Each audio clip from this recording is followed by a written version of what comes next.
Hi, I'm Marvin Plackett, and today is Monday, July 13th. Greetings to all residents, to all staff, and to all guests. So since I saw you last on Friday, there have been no changes. That means that we still have 1 resident and 3 staff that have active cases of COVID-19. And you know, it's the same 4 that have now lingered for quite some time. And that's sort of reflective of how this virus works. For some people, they get it and they don't even know it. They have no symptoms. Others, well, the other end of the continuum is that some die, of course, from COVID-19. And then there's the full range in between. Some get it and it goes away in a short time, a couple of weeks, a week or 2, and it's cleared, or symptoms are gone. And others, it's lingered now for several weeks, as is the case here with these 4, where the side effects, or I should say the symptoms, have now lingered for several weeks. So I will certainly keep you posted. Recovery can be slow sometimes. Today, front page of the Star Tribune, one of the articles, face masks remain symbol of division as Governor Tim Walz considers mandate. Just going to jump in on one paragraph here. It was the closing hours of the last special session, and the group of deal makers remained at odds on the intricacies of police reform. But before negotiations even began, there was a stark contrast. Every Democrat entered the room with a face covering, but not one Republican wore a mask. I think that that's simply terrible. I think it's tragic. Tragic that the face mask has become a symbol of political identity. Because, as we know, COVID-19 doesn't care what political party one is a member of. There have been over 130,000 Americans that have died from COVID-19. These are facts. This isn't, just telling stories out of nowhere. And so, COVID-19 doesn't care if you're young or old. It doesn't care what your political party is. It doesn't care what your religious affiliation is, what your gender is. It doesn't care. It's going to seize any moment that it can.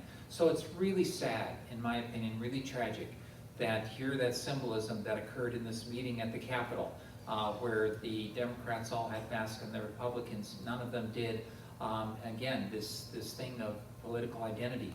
I just want you to know that where I'm looking to is I'm looking to information from the experts, from the specialists, because I'm not a specialist in this area. I'm not a scientist. I'm not a research scientist that is studying infectious diseases. So I am looking to those that are research scientists studying infectious diseases. And so I'm paying attention to someone like Fauci, Anthony Fauci, who has served multiple administrations in the White House over the last 40 years, Republican and Democrat, a trusted source. I'm looking to the CDC. I'm looking to Dr. Mike Osterholm at the U of M, has been here decades.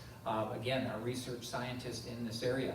These are the people that I'm looking to. I'm not looking to the blowhards on television that are looking to just get more viewership, and I'm not looking to the politicians, unless it's obvious that the politicians are quoting from the reliable sources. Science. I'm going to make a statement.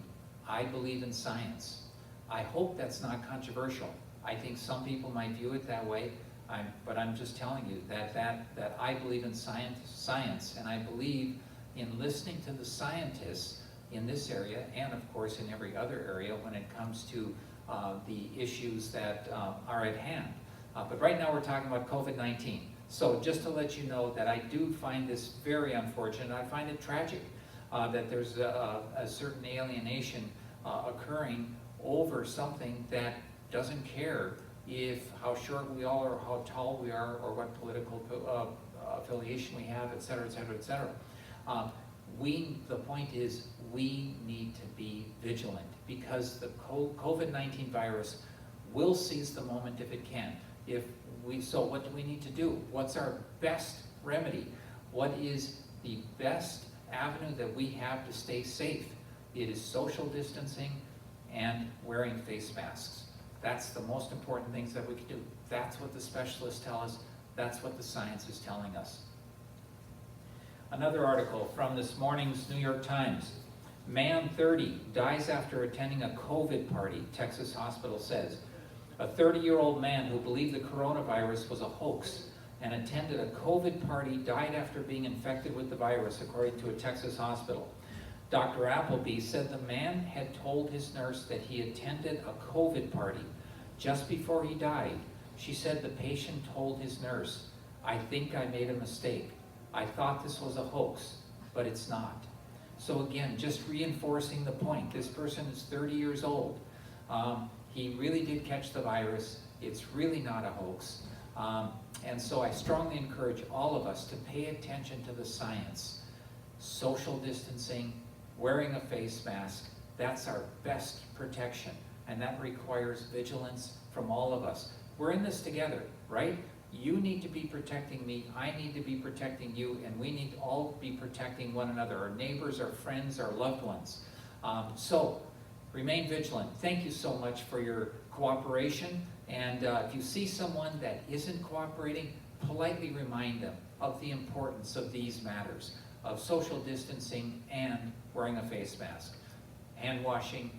If you're going to get together in any groups, only small groups. Outside is better than inside. These are really basic, simple measures that make a difference. They really do.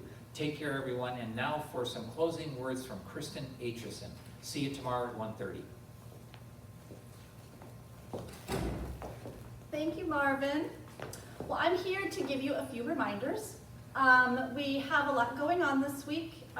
Tomorrow, which is Tuesday, July 14th, at 4 o'clock in the atrium courtyard, Joey, our friend Joey Clark, is going to return, and he's going to do another sing-along. This one is summer jazz.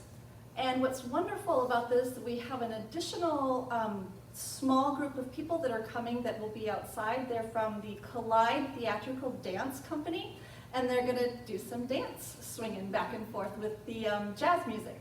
So that's 4 o'clock in the atrium courtyard. And then also at 4:45, we will be over in the large parking lot in between Seabury and Cornelia House, doing the exact same thing. So if you can't make it out with your mask, open your windows, and we promise to sing loud, and you will hear us. You can sing along. Again, on this Friday, we also have our friend Mary Sorley, and she is a professional violinist. She's from the Lyric Baroque Orchestra, and she comes every Friday in July, and she's going to Iris Park in the empty pond area. She sets up her stuff and plays there. And this week she's bringing a quartet of violas as well. So last week she had a klezmer group with her, and this week she's going to have a quartet of violas. So again, open your windows, or if you can, grab a mask and grab a lawn chair and head on out to Iris Park. Another thing I should remind you about is I'm hoping that everyone is going to channel 6.1 and 7.1 for spiritual life, and 3.1 and 3.2 for active living and creative ventures.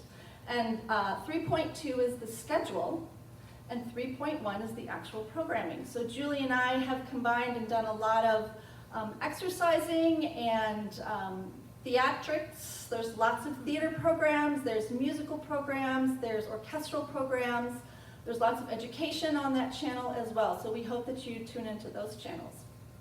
Another reminder is to go to our website. And so if you go up at the top, and there's a little blue button that says Residential Life, if you click on that button, you will then see some red printing that says Well-Being Programs. So click on that, and you'll see Active Life, Creative Ventures, and Spiritual Life as well. So if you click on the Creative Ventures portion, which is mine, you again see a lot of theater stuff, a lot of pictures of our folks here around campus, schedules, movie schedules, lots of different things from the internet that we also put on the internet ourselves. There's one special thing on there that I love because I love Patrick Stewart. And he reads a sonnet, a Shakespeare sonnet, every day. So when the pandemic started sometime in late March, he decided that he would read a sonnet every day. And there are 154 sonnets, and so he's about halfway through. Yesterday he read number 80, the 80th one, and what was so significant about that is that Sir Patrick Stewart was born on July 13th, 1940. It's his 80th birthday today. So he was excited that it actually landed. That was not planned, but it landed on that day. So I thought that I would read to Patrick Stewart, who I think is just dreamy. And if you go to the webpage, you will see that I explain that as well. He's got the best voice around, so it's really romantic to listen to Patrick Stewart read sonnets to you every day. Highly recommend it. So I thought I would read him, for him, Sonnet 80. This is Shakespeare's Sonnet 80. Oh, how I faint when I of you do write, knowing a better spirit doth use your name, and in the praise thereof spends all his might, to make me tongue-tied, speaking of your fame.